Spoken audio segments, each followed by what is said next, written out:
হরে কৃষ্ণ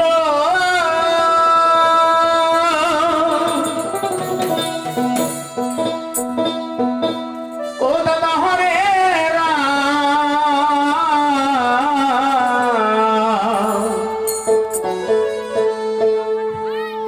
ওই না দুই নামে হয় ভগবান ভগবান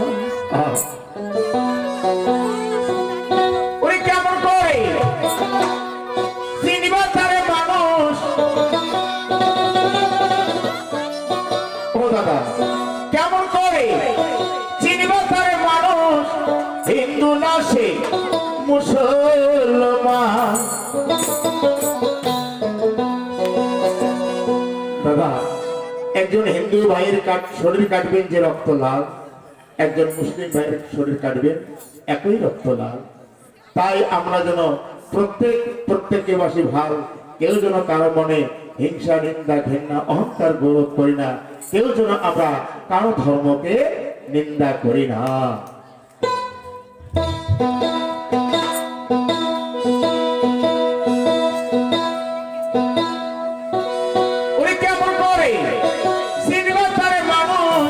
হিন্দু না সেই মুসলমান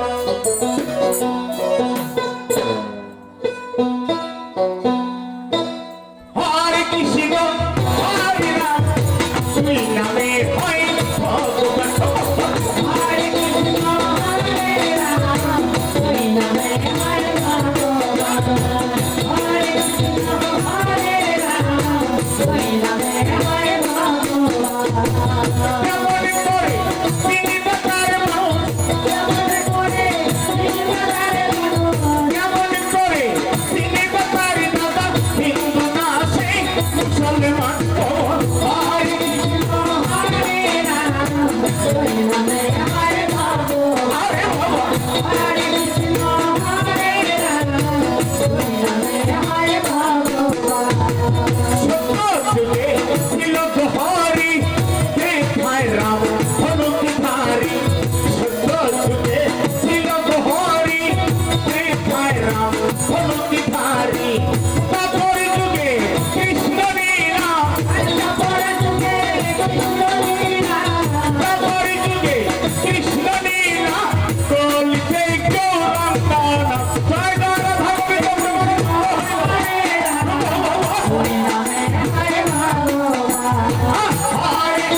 হিন্দু ভাই কাটা বলি গায়ে কালী মাই ঘরে কালী মা এসে পিতার আহার করে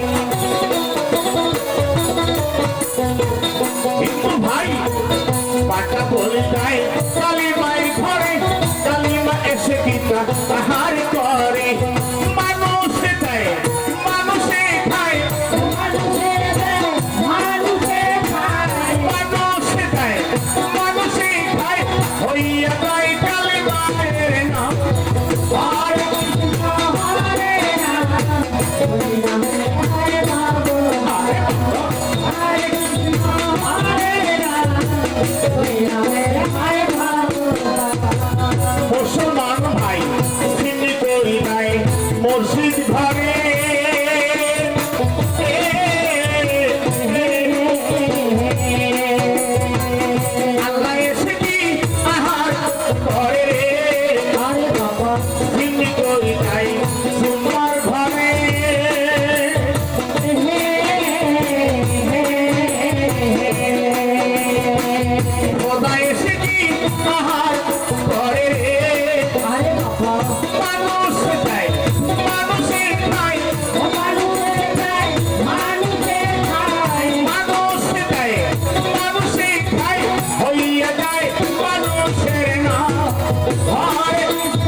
যাই হোক দাদা, আমি যে গানটা গাইলাম ভালো করে বোঝার চেষ্টা করবেন।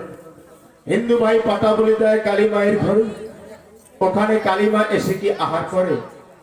কি দাদা, কালীমাও কি খায় আসি? ওই মানুষে দেয়, মানুষে খায়।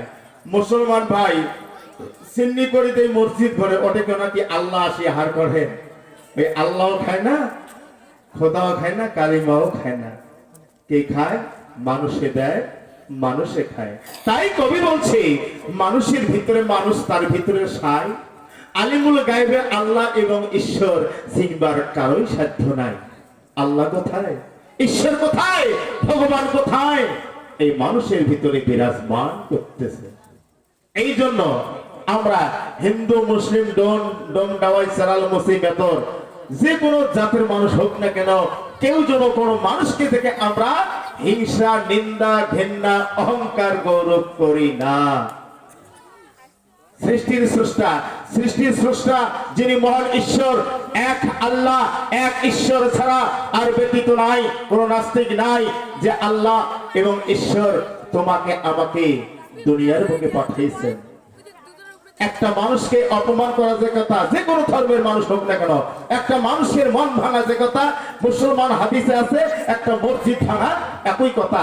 একটা মানুষের মন ভাঙা যে কথা, হিন্দু শাস্ত্রে আছে একটা মন্দির ভাঙা একই কথা। এই জন্য আমরা প্রত্যেকটা মানুষের যেন মানুষের সঙ্গে মিলেমিশে চলতে পারি। এই জন্য কাজী নজরুল ইসলাম বলেছেন, মোরা এক বৃত্তে দুটি কুসুম, হিন্দু মুসলমান, মুসলিম তার নয়নমণি, হিন্দু তাহার প্রাণ। কত সুন্দর কথা শুনে যান। আজকে সনাতন ধর্মের মধ্যে বলে ব্রহ্মা বিষ্ণু মহেশ্বর তিনটা মাথা, একটা হলো তার ধর। কি আছে না? ব্রহ্মা বিষ্ণু মহেশ্বর তিনটা মাথা, একটা হলো ধর। দুনিয়ার বুকে প্রমাণ দিয়েছে তার নাম ত্রিশূল, জীবনে করবেন না ভুল। সনাতন ধর্মের মা এবং দিদি, মাসি, পিচি, কাকি যারা আসছেন দয়া করে শুনে যান। সকাল, দুপুর, সন্ধ্যা 3 সন্ধ্যা আহ্নিক করবেন। 3 সন্ধ্যা সুন্দর করে তুলসীর গোড়ায় দিয়ে ফুল জল দিয়ে উলুধ্বনি দিতে হয়। কি মা দেন না? তুলসীর গোড়ায় দিয়ে ফুল জল দিয়ে উলুধ্বনি দেন না? সকাল, দুপুর, সন্ধ্যা 3টা টাইম আপনারা দেন, উলুধ্বনি দেন। কিন্তু মা একটা কথা আমি জিজ্ঞেস করি, এখানে বেশি তো নাই, অল্প কয়েকজন আছেন, সকালবেলা উঠে যখন তুলসীর গোড়ায় ফুল জল দিয়ে উলুধ্বনি দিতে যান, ও মা বলেন তো, তোমার ঘরে যে একজন গৃহ পরম দেবতা আছে, যে দেবতা তোমাকে মাথার ঘাম পায়ে ফেলে কাজকর্ম করে এনে খাওয়াচ্ছে, পড়াচ্ছে, চিকিৎসা করছে, যে তোমার গৃহ স্বামী, একজন সতীমা হাত তুলে বলবেন তো, সকালবেলা উঠে আমার ওই স্বামী দেবতার চরণে একবার প্রণাম ভক্তি করি, তারপর তুলসীর গোড়ায় যাই। একজন হাত তোলা তোমার আছে? বলে স্বামী কতি ভক্তি শ্রদ্ধা করা বাদ দাও, আমার তুলসীর গোড়ায় গিয়ে ভক্তি দিলে অতি গোড়ায় মেলা। ও মা, ওই স্বামীর চরণে ভক্তি এবার না করিয়া তুলসী কেন, দুর্গা মা, দুর্গার বাপ যে দক্ষরাজ আছে, যদি এবার পা বা এবার চরণ মানে কপাল ঠোকাতে ঠোকাতে কপাল করেন খাল, তবু দুর্গা কেন, দুর্গার বাপও বাসবেন না ভাল। ওই নারীরা কখনো স্বর্গবাসী হতে পারবেন না। আগে সেবা করতে হবে আপনার ঘরের গৃহ স্বামীকে। স্বামীর চরণে করবেন ভক্তি, তবে তো ভগবান তোমার করিবে মুক্তি। তাই ভক্তের অধীন ভগবান নরূপে নারায়ণ। ও মা, তোমার স্বামী দেবতার মন যদি খারাপ করে, মা দুর্গার মণ্ডপে যান, মা কালীর মন্দিরে যান। ও মা, যত এবার দেখো মায়ের পুজোয় যান, মায়ের সেবা ভক্তি করেন, কোনো লাভ হবে না। আগে স্বামীর মনকে সন্তুষ্ট রাখতে হবে। স্বামীর বাবা মা যদি বেঁচে থাকে, শাশুড় এবং শাশুড়ি মায়ের এবার সেবা করতে হবে, না করলে মাও তোমার স্বর্গ হবে ফায়াকারে খাও। আসল কথা শুনে যাও। এবার মুসলমান হাদিস আছে, একটু পরে শোনেন, তোমার কথা ভবান মা মনে মনে কমেন্টে গেলে হিন্দুর ঘরে তোমার নাই আছে। তাই শুনে যান, যত আমরা শরীয়ত তরিকত হকিকত মারফত করি না কেন, খবর আছে এই যে এবার মনসুর হেল্লাদের কাহিনী খেলা নেওয়া হয়েছে, আয়না আর মনসুর দুইটি ভাই বোনের কাহিনী। খবর জানেন মনসুরের বাবা কে ছিলেন? মনসুরের বাবা একজন এই বিশ্বের মধ্যে, দুনিয়ার মধ্যে আল্লাহর প্রেমিক পাগল ছিলেন। ভালো করে কথা বলে শুনে যান। যেমন কৃষ্ণ ভক্ত সুদামা ছিল, সুদামাকে মারতে মারতে এবার গায়ের চামড়া ছিঁড়ে রক্তে রক্তাক্ত করেছিল, কত লাঞ্ছনা কষ্ট করেছিল, তবু সুদামা হরে কৃষ্ণ কৃষ্ণ কৃষ্ণ হরে হরে, হরে রাম রাম রাম হরে হরে, কখনো তিনি ভুলতেন না, কখনো তিনি কৃষ্ণের নাম অন্তর থেকে ভুলতেন না। এইরকম হোসেন পাগল ছিল, একজন আল্লাহর প্রেমিক। ওমা হোসেন পাগল, তার যে শরীয়তের এত যে এবার প্রচলন ছিল, আলেম ছিল, মুন্সি মৌলানা হাফেজ কারি, বিশাল জাননেওয়ালা আলেম ওলামা ছিলেন। আর ওই হোসেন পাগল জীবনে একদিন মসজিদ ফের নামাজ পড়বে যায় নাই। ছোট্ট কাহিনীটা শুনে যান। মসজিদ ঘর যখন নামাজ পড়বে যায় নাই, তা মনসুর কইছে, মনসুর তোর বাপ মসজিদ ঘর নামাজ পড়বে না এসেতে, বলে সেটা বাবার ব্যাপার, এখন কেন না আসে। আর ওই হোসেন পাগল যখন মৃত্যুবরণ করেছিল, মৃত্যুর পর ওই শরীয়তের আলেমরা, ওই মুন্সি মৌলানারা হোসেন পাগলকে মাটি দেয় নাই, মাটি দিবেন দেয় নাই। ভালো করে শোনেন, সহি হাদিস বলে এই কথা। মনসুরকে বলছে, এই মনসুর, তোর বাবার গলায় একটা রশি বান্ধি লাগাইয়া টানতে টানতে ছেঁচড়াতে জঙ্গলের মধ্যে নিয়ে যা, তোর বাবার লাশ আমরা মাটি দেব না, অতি জঙ্গলে পচে না সরে, কি হয় হোক। ভালো করে শোনেন, আল্লাহর প্রেমিক কাকে বলে। যখন হোসেন পাগলের গলায় রশি বেঁধে টানতে টানতে ওই অতগুলো শরীয়তের মোল্লার আলেমের কথা শুনেই হোসেন পাগলকে জঙ্গলের মাঝখানটা নিয়ে গেল।